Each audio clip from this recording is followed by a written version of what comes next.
Hello children, welcome you all in this online edu classes for class 8 social science. Today I am here with the fourth part of chapter 2 from trade to territory. Till this video we have already discussed about the different policies introduced by the East India Company, like the appointing of the appointments of the residential officers in the courts of the Indian king and subsidiary alliance. Now we are going to learn about the Tiger of Mysore, Tipu Sultan. Children, East India Company was furious of Tipu Sultan. As we have to learn about him, let us begin with this. Tipu Sultan was son of Hyder Ali. He ruled from 1782 to 1799. He controlled the trade of Malabar coast. In fact, from Malabar coast, different other trading companies were also trading. For example, the French trading company was also trading through that coast. Mysore grew in strength under the leadership of powerful rulers like Hyder Ali and Tipu Sultan.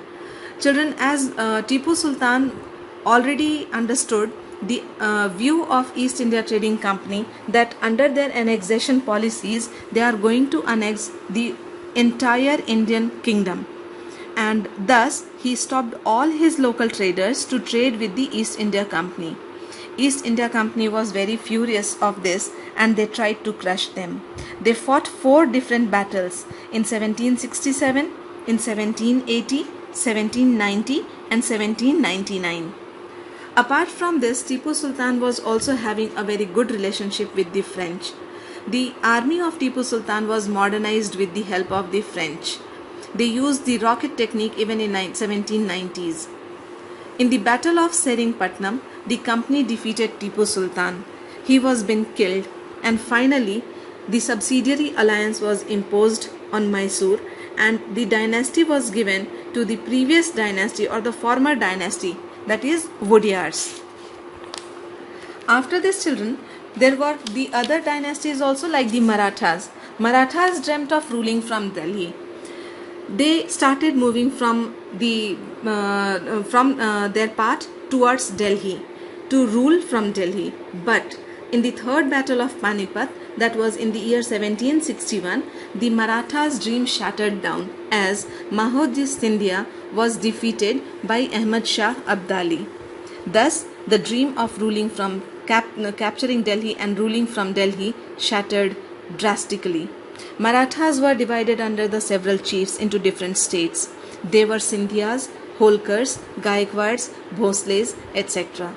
These chiefs were held together in a confederacy under the Peshwa, who was the principal minister. The Maratha had several wars with the East India Company also, and these wars were known as the Anglo-Maratha War. In the first Anglo-Maratha War, the Treaty of Salabai was been signed. The second Anglo-Maratha War was fought between 1803 to 1805, in which the Odisha was under the rule of the East India Company or the governance of the East India Company. The third Anglo-Maratha War was fought in the year 1817 to 1819, and in this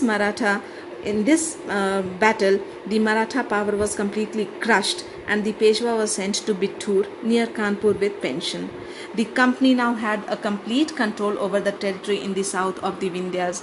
After this, there was the time when Lord Warren Hastings was there in India. In the 19th century, he declared the claim to paramountcy. Under this, he specified that the East India Company is now the supreme power and it can invade any other Indian state.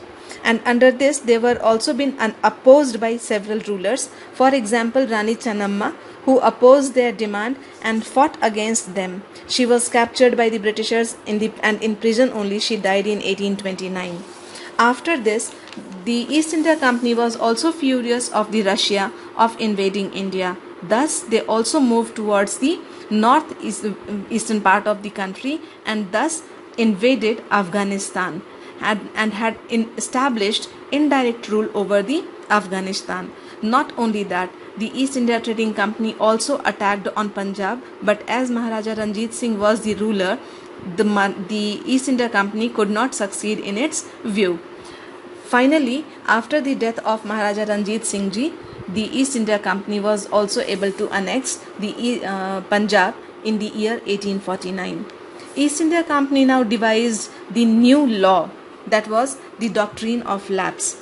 This was been devised by the Governor General named Lord Dalhousie. According to this lapse, this was in fact the final wave of annexation, and this was stating that any Indian ruler who died without a male heir, his kingdom would lapse, that is, it would become the part of the company territory. The kingdom were annexed under this policy were Satara in 1848, Sambalpur in 1850, Udaipur in 1852, Nagpur in 1853 and Jhansi in 1854. Finally, in 1856, the company took over Awadh, stating the Nawab Wajid Ali Shah of misgovernance. This doctrine of lapse resulted in the revolt that broke out in the year 1857. With this, I would like to end up my video. Let us see in the next video. Till then, bye. Take care.